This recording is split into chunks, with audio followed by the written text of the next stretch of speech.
Welcome to the Strategy and Leadership Podcast, brought to you by SME Strategy. My name is Anthony Taylor, and I'm going to be your host today. On the Strategy and Leadership Podcast, we interview senior leaders and thought leaders to get their best practices for leading teams, for driving and executing strategy, and other best practices as it relates to leadership and team development. And our goal here on the Strategy and Leadership Podcast is to bring you practical and executable tips that you can use right away to support the growth of your organization or your business. So if you enjoy today's episode, please be sure to subscribe. You can follow us on YouTube for other bonus content on strategy and leadership, and you can join in on the conversation on Facebook in the Strategy and Leadership community. So I appreciate your time today. Thank you so much for listening, and I hope you enjoy today's episode. My guest today is Andy Goldstrom, who is the managing partner of Midcourse Advisors. Andy, how are you today? I'm great. Thanks for having me. Happy Monday. Happy Monday. My pleasure. What is happening in your part of the world right now? Oh, it's turning to fall all of a sudden. Even though we're in Atlanta, it is getting a little colder. Yeah. And working with a lot of companies who are trying to continue to adapt and trying to stay fit and healthy with myself and my family. How about yourself? Just like you said, keeping busy, trying to manage the world around us, as we were sort of chatting, obviously, when we got started, talking about managing change and helping leaders sort of do that, and companies and teams do that. So it's the world around us, and I don't think change is going anywhere. So that being said, tell me a little bit, and tell us, I guess, a little bit about what you do at Midcourse Advisors, and then we'll get into your bio and background and go from there. I help companies grow. And so it's pretty simple. And companies move into different directions based upon their journey. And it's very easy to start a business, but it's not so easy to sustain and grow it. And so I have a background that I'll get into later, as a two-time Inc. 500 business owner. And so my fastball really is, having been there as a business owner, having made the mistakes, having gone through 9/11 and 2008 with the meltdown, and now it's how to adapt during good times and bad times to really leverage the resources and opportunities you have, because resources and time are finite and people are having to adapt really quickly.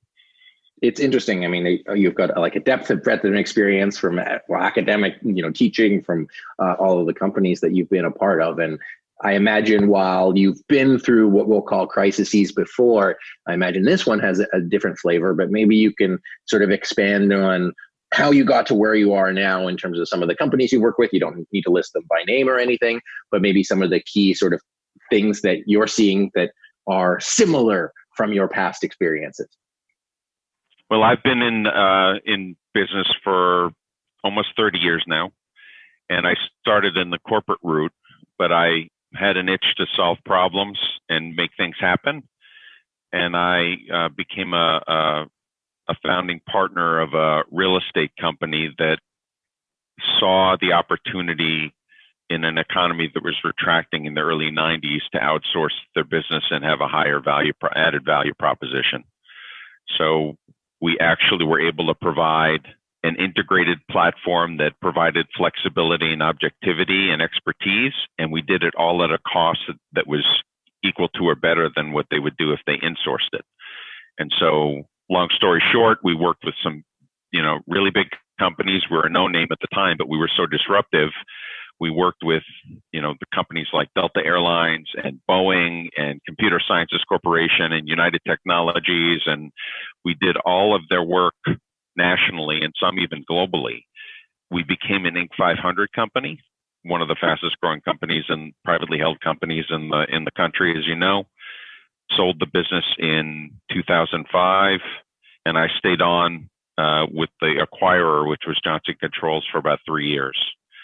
And I was the Southeast regional president and one of the senior partners.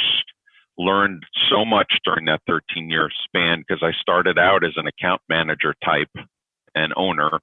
I was barely 30 years old, and I had to grow into my role in terms of being able to sell, being able to manage people, being able to operate, being able to understand the financial aspects and make that all work. And I was lucky that our value proposition was good and I had the grit to make it happen, and made a lot of mistakes, but learned from all those mistakes. And subsequent to that, I was recruited to take over for the founder of another company that was a national company. And I thought it would be a good opportunity for me to step into that role. It was a recycling company. And by stepping into that role, I went from regional to national. And that company, in just a couple short years, became an Inc. 500 company as well, because of its the accelerated growth and profit I was able to help fortify and bring to the table as the president of that company. Next step was global. So I ended up as a global director at Deutsche Bank in 70 countries, and learned a lot about finance and management and global operations, where I helped streamline a lot of operations globally. I had people who worked for me in London and Frankfurt and Singapore and New York. And then, having been a diamond member on Delta for a number of years and with a lot of reorgs, I said, you know what, I have enough money in the bank. I have enough experience. I like helping people. I like diverse assignments. And I opened my own shingle in 2016 called Midcourse Advisors. And it's meant to help companies in kind of the mid-course of their journey, even though I do work, somewhat with startups, and I teach entrepreneurship at a university, and I work on some exit planning as well. But a lot of the changes that need to be made and places that companies need to adapt in order to keep the growth curve steady and move into that next line are really during this mid-course phase. Got that.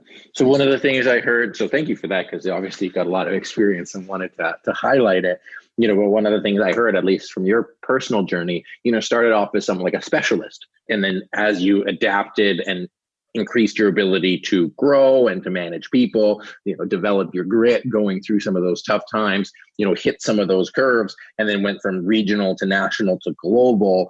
And then from there, sort of broadened it to say, okay, going from that specialist sort of place to saying, hey, how do I maximize those systems? So, if we look at our listeners, who many of them are senior executives, business owners, CEOs, what are some of those things that you really tried to adapt as a practice as you went through that growth curve, as you developed yourself as a leader in those various positions? What are, 2 or 3 things that you started to adapt on your path to personal and business growth? There's a lot of adaptation you have to roll with, and some of it you can't control, and some of it you can control. And what I learned early on was, when I first won my first major account with Delta Airlines doing their work, I realized it could have been just the Delta Airlines account, and Andy was the Delta Airlines account manager, and that was it. And I realized that my remit and the ability to scale were based upon doing a lot of other things. And so it included bringing good people on board. And it included being able to develop them, being able to trust them, being able to compensate them properly, giving them a development path and a path to growth. And so that was a big aspect of my success, is having a team around me that I could delegate to, that I could reward properly, that I could have a beer with, that I wanted to be around, that they wanted to be around, and they understood and supported the mission. If we all won, if they won, we all won. If I won, they won. So that was, one just huge aspect. I couldn't have done it. And we started with one person, and by the time I left Johnson Controls, I was overlooking 500 people. So being able to do that was really important. And then the second thing I think is hand in hand is, you can't scale without and grow without good communication channels. The ability to communicate with a team of 3 when you know everything that's going on every minute and every day, and you've put your neck on the line, is very different than a team of 8, than a team of 50, than a team of 250 and beyond. And you have to be able to establish those protocols and the ability for people to understand what's going on, have different kinds of reporting mechanisms, incorporate tools that you have today like Slack and Monday, and transparency where you have, screens in your office that represent what's going on and all the measurement that's related. And, being able to do that is really important. So those were two of the key things I think that I was able to implement relating to leadership. And then I think the next part is really just about having standard processes and procedures in place that you can also automate, because you can't really manage what you can't measure, and you can't have faith in what you are executing if you can't trust the results. And so if you have some consistent work that you're doing that you can automate or just have a repeatable process, I find that is one of the most valuable things. It takes away the micromanagement, but the real benefit that people don't understand is that your frontline people, who aren't necessarily the most senior executives, are the ones who are often the most customer facing. And they're the ones who can add the most value if they are not focused on working on a spreadsheet and instead are focused on listening to a customer need and serving a customer need. And frankly, that's where some of the best innovation comes from, because you're actually hearing a customer and what their needs are and being able to report it and adapt to it, as opposed to just grinding it out and not listening to the customer and getting the work done. And those employees are the most satisfied and most loyal, because they're doing better, more value, highly value added work, and the customer's happier. So the elements of those three things really were big keys to my success that I help others with. It's not rocket science, but a lot of people have trouble implementing it because they get stuck in the weeds. They've never done it before. Things pull at them that take away from other parts of their priorities. And, it doesn't take much when something like COVID hits, where all of a sudden all hands are on deck, that you forget some of the important things, like people on my team are struggling too, and they have situations at home and situations that they're dealing with that we really need to understand, and we still need to continue to develop them and help them adapt so they can serve their customers better in this new world. So there's a lot to unpack there. So first, what I heard in your sort of like your journey was, recognizing your need to diversify for yourself and say, hey, I could choose path A or I could choose path B, and one of them is like more in line with where I want to go, and then adding value. And then when you made that choice, it sort of sounded like dovetail as, hey, now I want to make that path for others. And it started off with that one person to say, hey, I want to add value to this person, support them, and then us as a team, making that happen. And then as you sort of develop that team, setting up the communication channels, the protocols, the reporting to be able to like effectively work together, which sounds like it sort of underpins everything else that you did.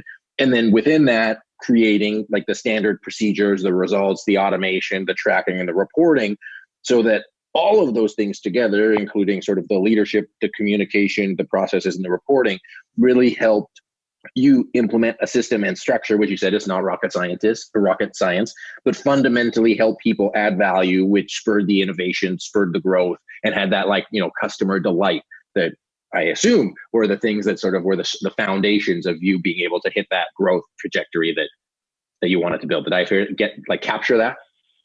You did very well. And the organizations that I work with, I've worked with $1 billion plus organizations as an employee and a consultant, and I work with business leaders of smaller to medium-sized businesses typically.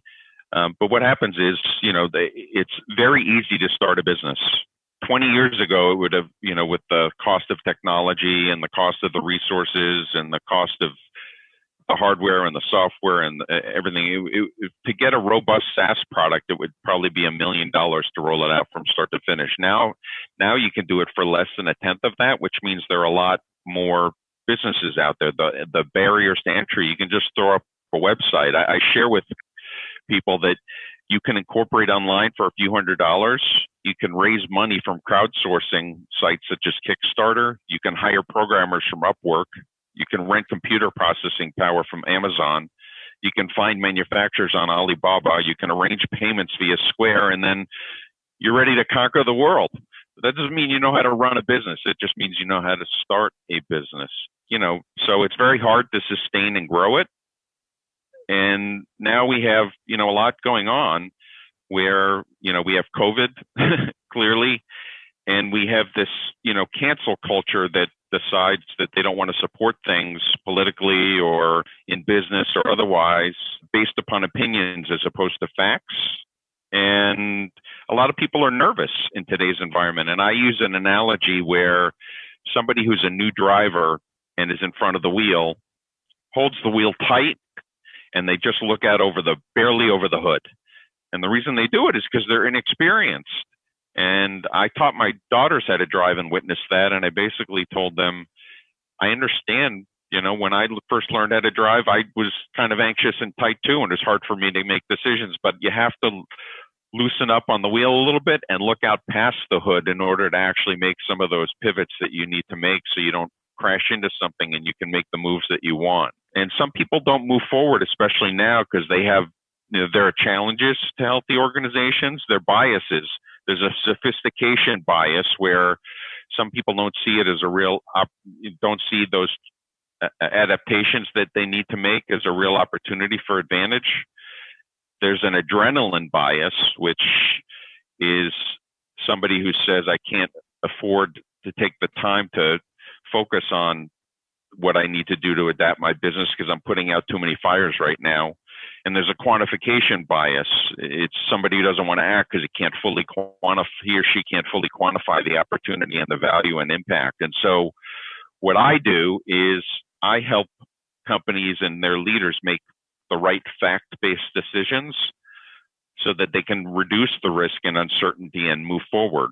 And there are a couple of examples of companies that I've worked with. One was a distribution company that distributed a lot of food products that in March and April basically had their supply chain disrupted. And I worked with them to actually be a distributor of hand sanitizer products, and it actually increased their top line, not just their bottom line. Worked with a hotel conference facility that has rented out its conference space to not only gig workers, but actually podcasters who have extra space, but can actually have quiet and room and all the infrastructure they need to actually podcast or be a podcast guesting quietly. And I worked with a larger company that needed a better location strategy to get closer to their customers. So these companies all were able to embrace change and adapt and change the way that the speed with which they actually, were able to act. And that made all the difference in the world. And I don't know if people have seen it, but there's a McKinsey study that's out talking about the new normal.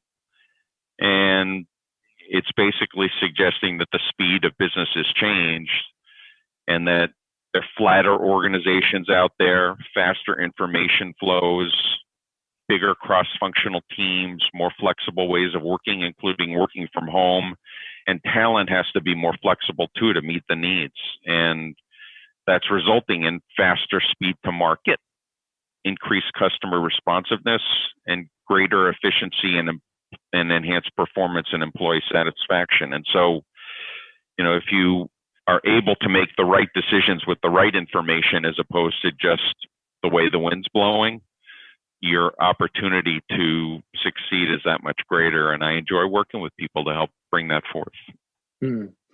Well, so, look at the sophistication bias, adrenaline bias, quantification bias, all the things that stop people from making, we're going to call it optimal decisions versus good decisions, and tying in the speed of change. If we use your car analogy, it's, you can drive where I'm from, 120 kilometers per hour if you're used to it. And I don't know what that is, 80 miles maybe per hour, 90 miles per hour. I don't know how that seems pretty fast.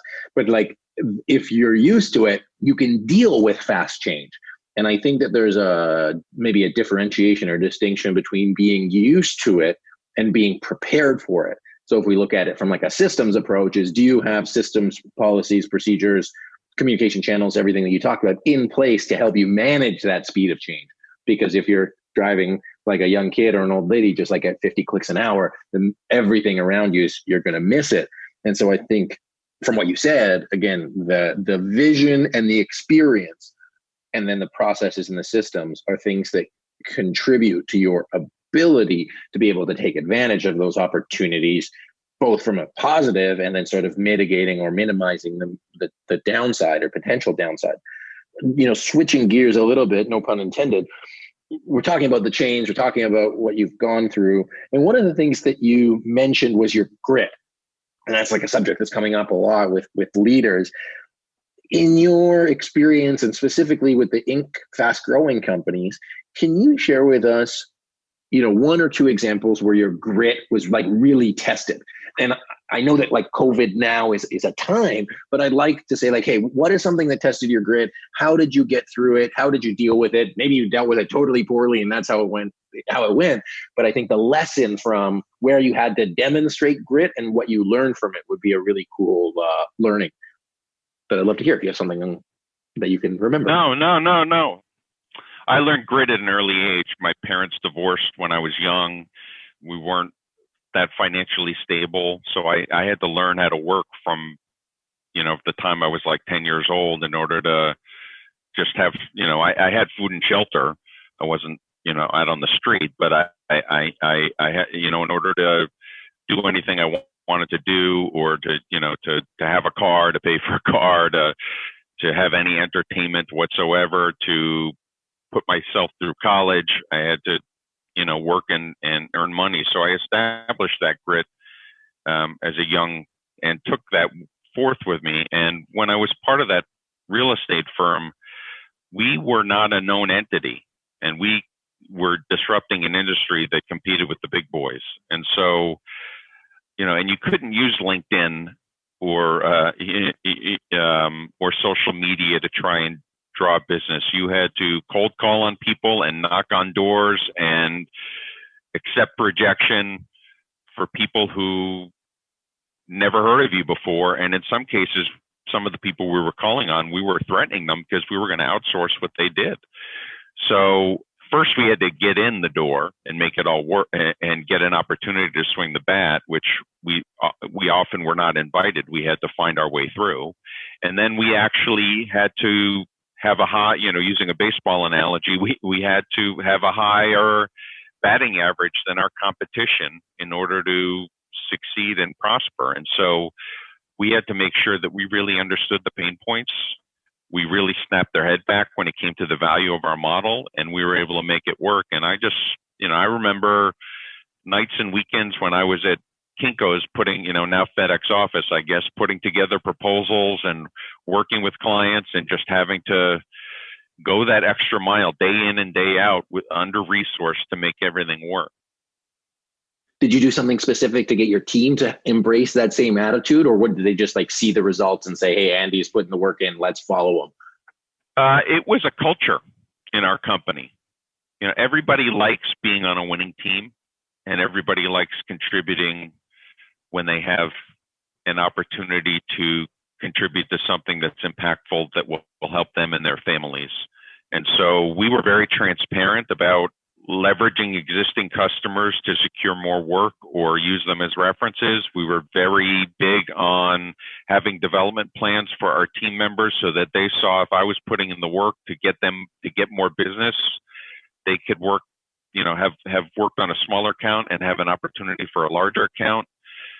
So, there were many opportunities for that. And I instill that in my clients. I worked with a client in the last year that was a small client that was trying to retain and grow a piece of business and had a similar problem in that they, all of a sudden it was a customer that they had that was purchased that all of a sudden went to an RFP for enhanced services. And this client of mine had never even answered an RFP or positioned itself. Everything was relationship based on the golf course and they had this client for a number of years where they didn't have to really enhance any of their services or differentiate themselves. They just did a good job day by day.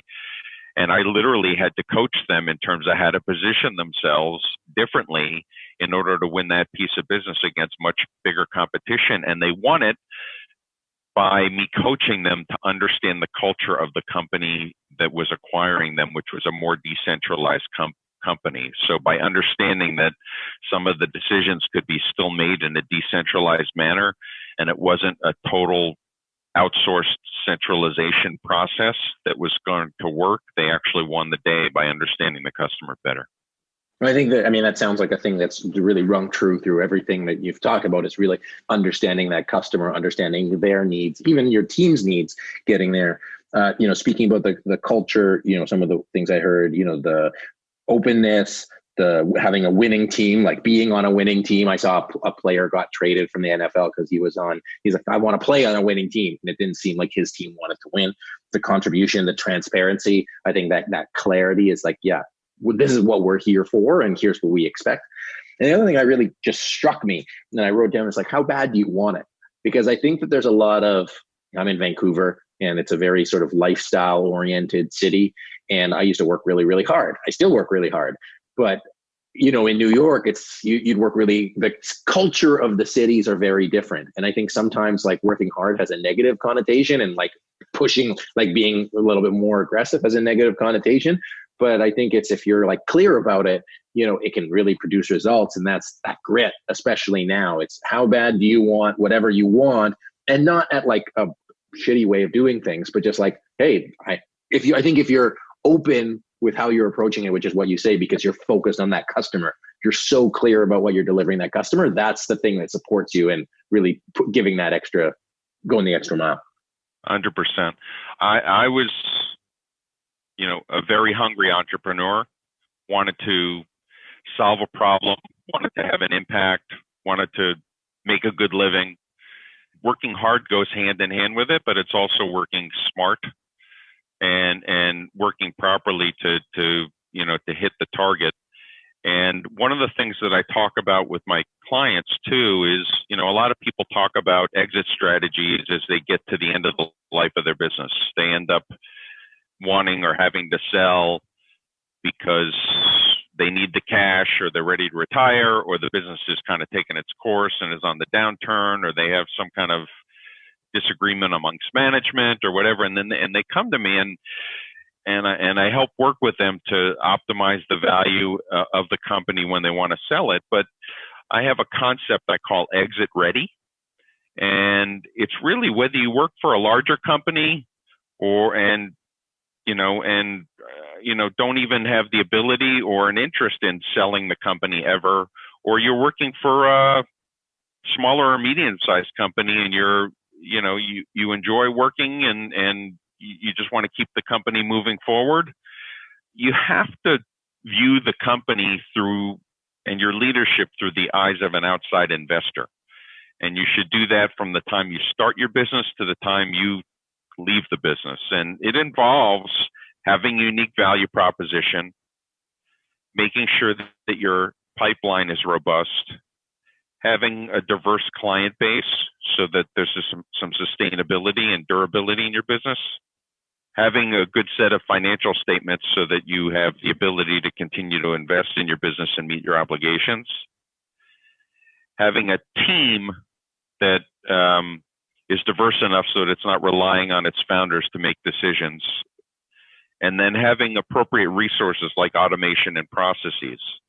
And so when I work with a client, it doesn't matter what stage they're in, that has to be a filter or a filter mechanism that they actually use to actually view what the appropriate decisions are for opportunities that they look at. So if they're looking at vertically integrating or horizontally integrating or acquiring a company or starting a new line of some sort, is that going to help them achieve all of those things that an investor would value at the end of the day? Because that's what's going to optimize the value of the company and actually optimize the value of the business as a whole. And so those are things that I talk with business owners about being exit ready, not just when you're looking to sell. Yeah, absolutely. And I'm sure a lot of those insights are in your book, Grow Like a Pro. I imagine they are.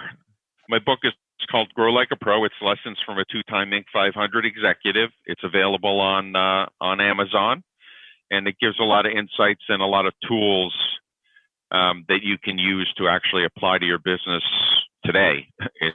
It's an action-oriented book that's meant to, help business owners not just sustain their business, but actually grow it moving forward. And a lot of the things we talked about today are contained in different aspects of the book for sure.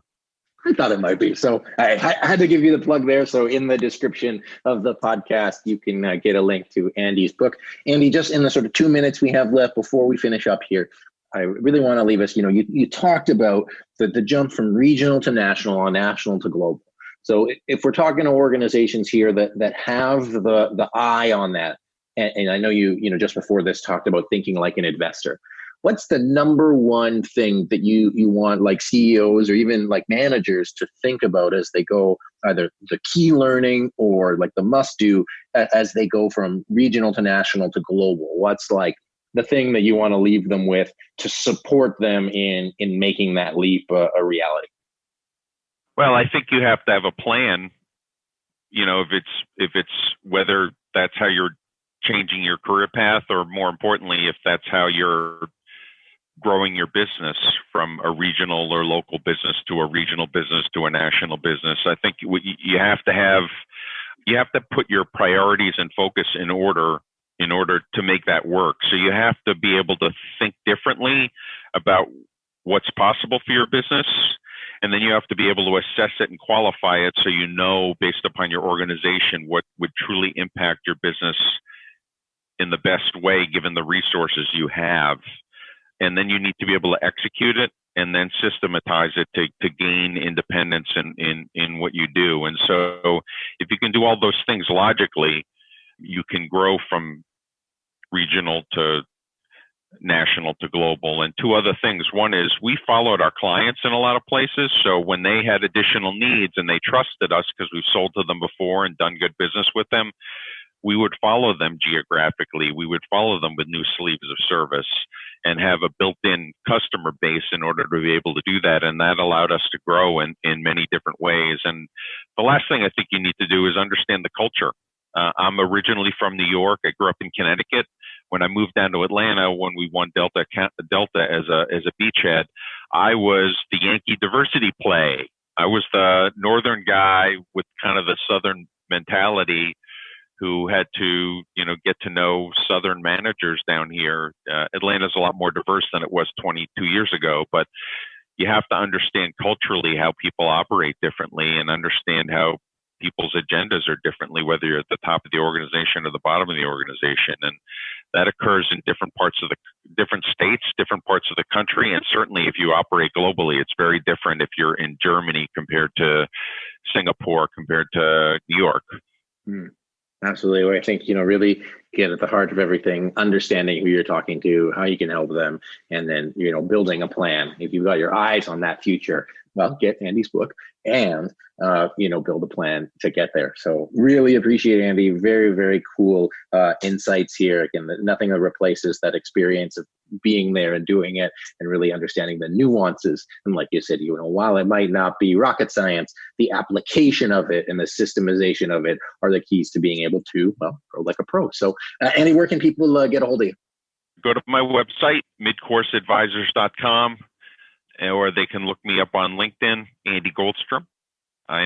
Would love the opportunity to speak about any of these concepts and be able to help out anybody I can. No obligation. Just enjoy connecting with people and learning about people.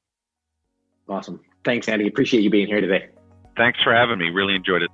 Ladies and gentlemen, my guest today has been Andy Goldstrom, who is the managing partner at Midcourse Advisors. If you enjoyed today's episode, be sure to rate it 5 stars on iTunes, Stitcher, and SoundCloud. And don't forget to be sure to share this episode with somebody who's looking to grow and who wants to expand and grow their company like a pro. This has been the Strategy and Leadership Podcast. My name is Anthony Taylor. Thanks so much for joining us, and until next time. Thank you for joining us on today's episode of the Strategy and Leadership Podcast. If you're in the process of renewing your strategic plan and you're looking for a framework to align your team and to create a clear vision, clear goals, and a clear roadmap on how to get there, be sure to check out our signature course that will walk you through the process that we've used to create hundreds of strategic plans successfully for organizations all over the world. You'll get instant access to all the videos and documents right away. And so whether you're planning a strategy session in 3 months, 3 weeks, or 3 days, you'll be able to get the most out of your meeting and have everyone be on the same page and bought into your plan. It's the exact same framework that we've used for our clients, and we've packaged it in a way that you can use it easily yourself. So visit smestrategy.net/course, and you can use the code podcast for $100 off. That's smestrategy.net/course, and use the code podcast for $100 off, and you'll get instant access to all of the tools to help you create your strategic plan successfully and have everybody moving forward on the same page. Once again, this is Anthony Taylor with the Strategy and Leadership Podcast. Thanks so much for joining us, and we'll see you real soon.